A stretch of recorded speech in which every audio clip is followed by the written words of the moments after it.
This is Now What? Life After Redundancy, when your job disappears, but you don't.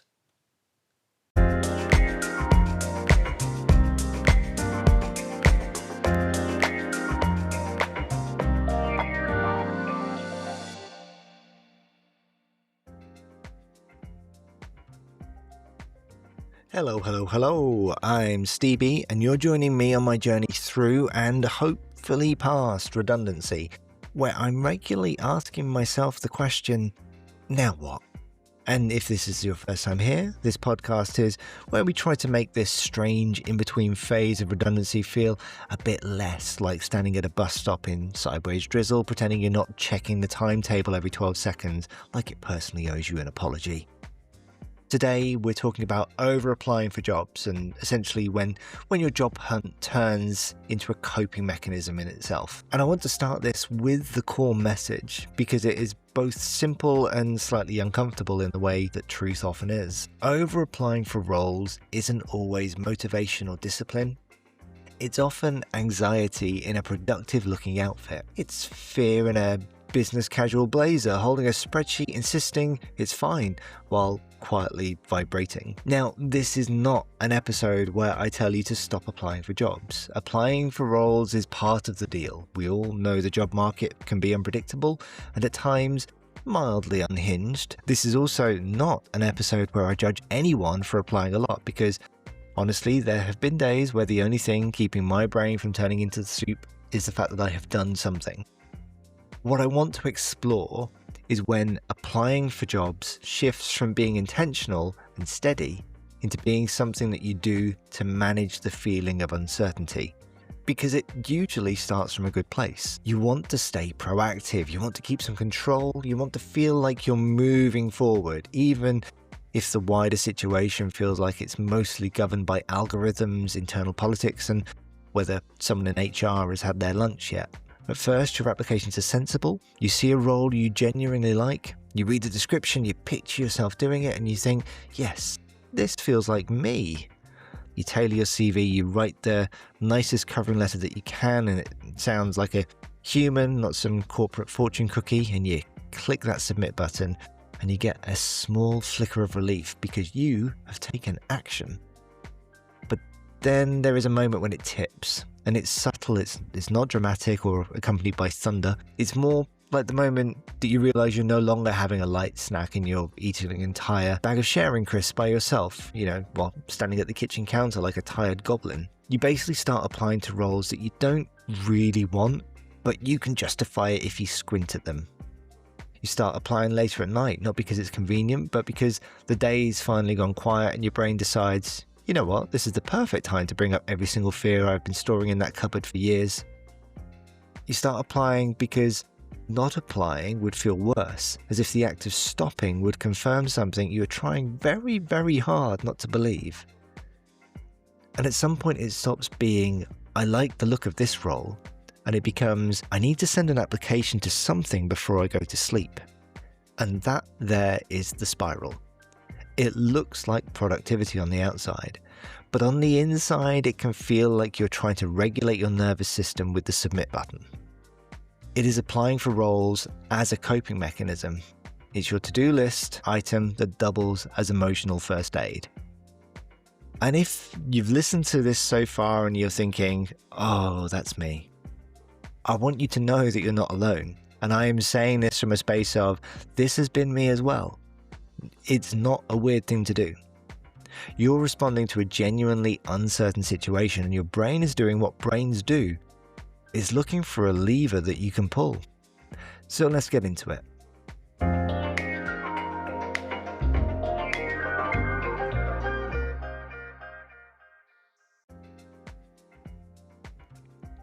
So, why does over-applying feel good at first and why does it become unsustainable? The frustrating part is that over-applying for roles works, at least in the short term. It genuinely does.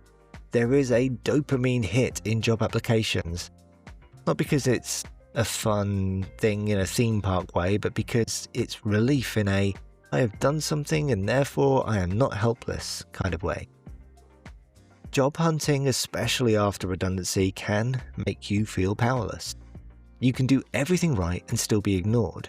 You can tailor perfectly and still never hear back, or you can tick every box and still lose out to someone internal, someone local, someone with a niche tool on their CV, or someone who simply applied at 9:03 instead of 9:47.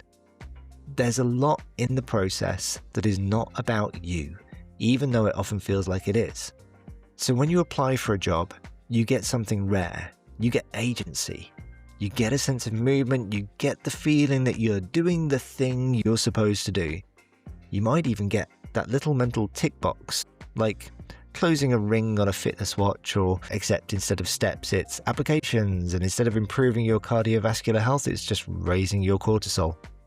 Over-applying gives you agency in a situation where you feel powerless. It feels like control, even when it's not direction.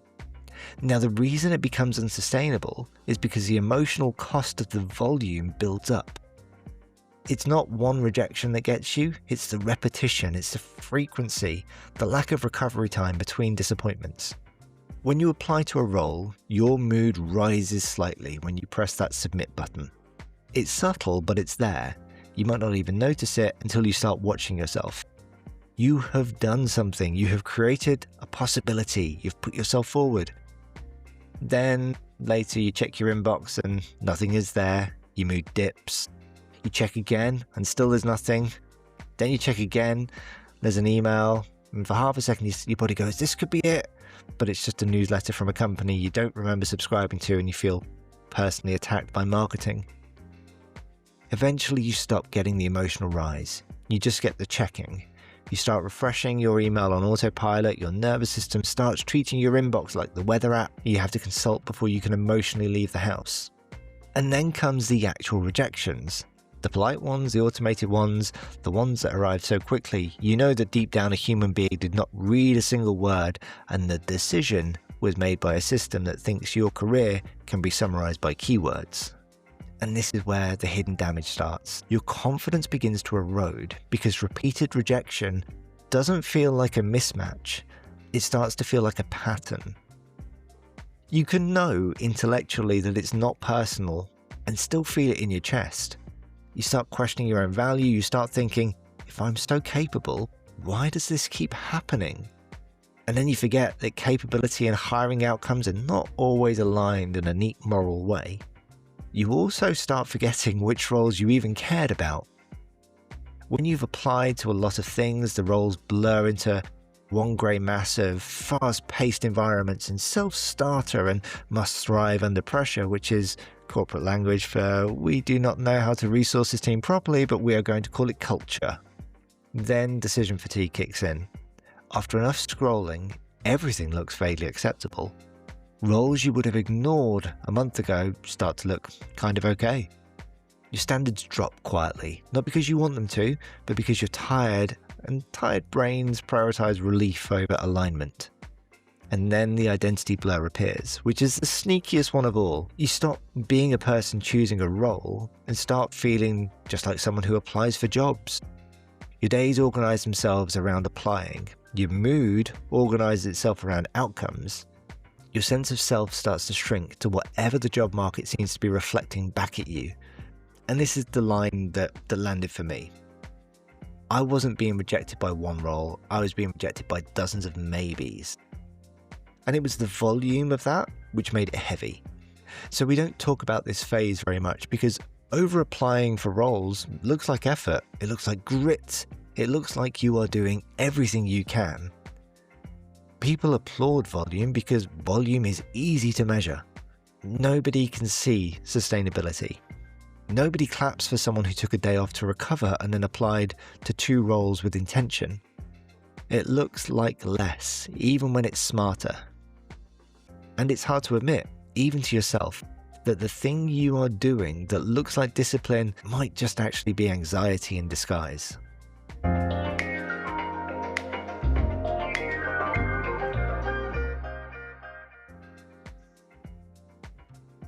So what's helped me wasn't some dramatic reinvention where I became a serene productivity monk. What helped me was adding just a few simple guardrails so that applying for roles didn't become the only lever I pulled when I felt scared. The first thing I did was ask myself a blunt question before applying for a job. I'd pause and ask myself, am I applying because I want this role or because I'm feeling a bit anxious? If I could feel that frantic energy in my body, the I must do something feeling, I'd name it. I'd literally say, this is anxiety dressed as productivity. And naming it matters because it separates the feeling from the action and it gives you back the choice.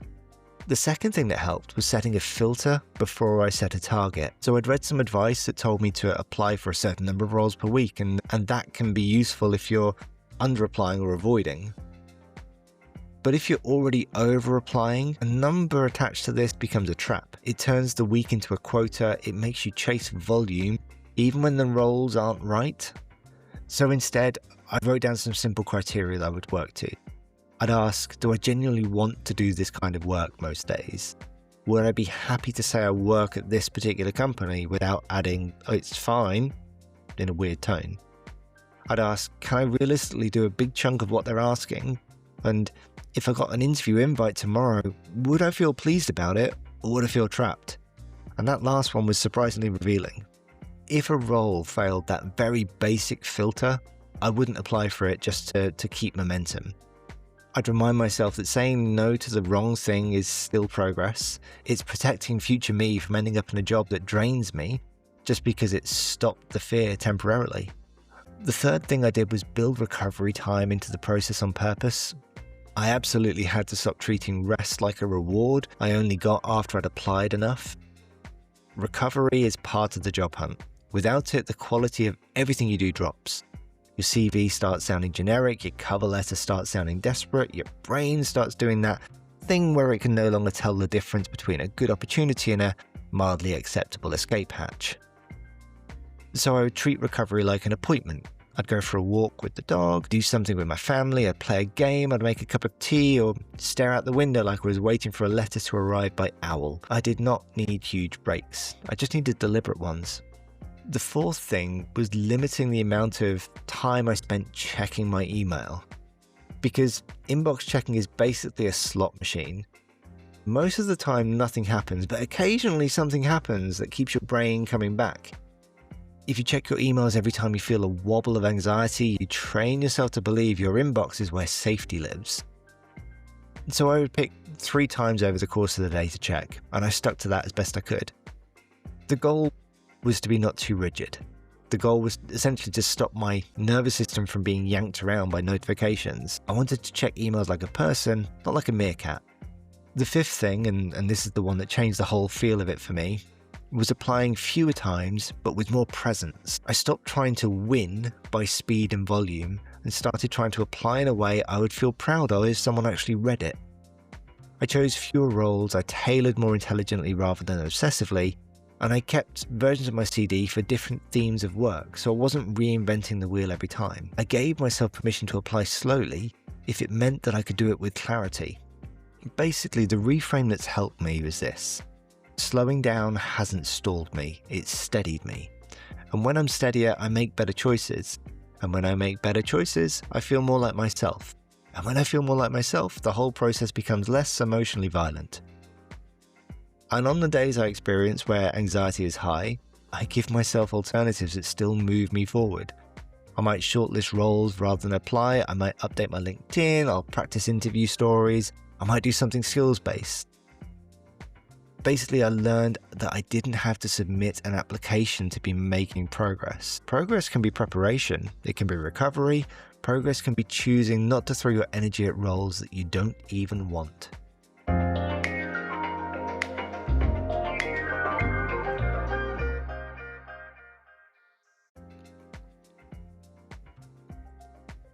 So what's the takeaway? If you only take one thing from this episode, let it be this. Applying to lots of roles is not automatically a problem, but applying to lots of roles to prove momentum to yourself or to soothe panic is where it starts to cost you. Over-applying can absolutely look like discipline, but if it feels frantic, it's worth pausing long enough to put choice back into it. The goal is not apply less so that you can be a better person. The goal is to apply for roles with intent, so your energy goes to roles you genuinely want. So if you're in a high volume phase right now, you don't need to beat yourself up. You might simply be trying to stay afloat in uncertainty. What helps is adding one small layer of steadiness, a filter, a pause, a recovery day, a clearer why behind each application. Anything that turns it from a reflex into an actual decision. Thank you for listening and joining me today. I'm genuinely grateful for your company and for you being on this journey with me. If you found something that helped you, please do share it with someone else who may need it. And remember, if you're asking yourself now what, you're in the right place.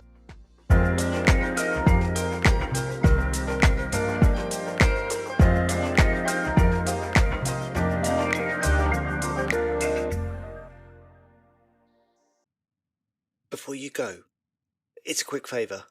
If you like this episode, please hit follow or subscribe. I know every podcast says that, but apparently it actually does something to the mysterious algorithms, and it helps me pretend I'm not just talking to my kettle. So go on, give it a tap.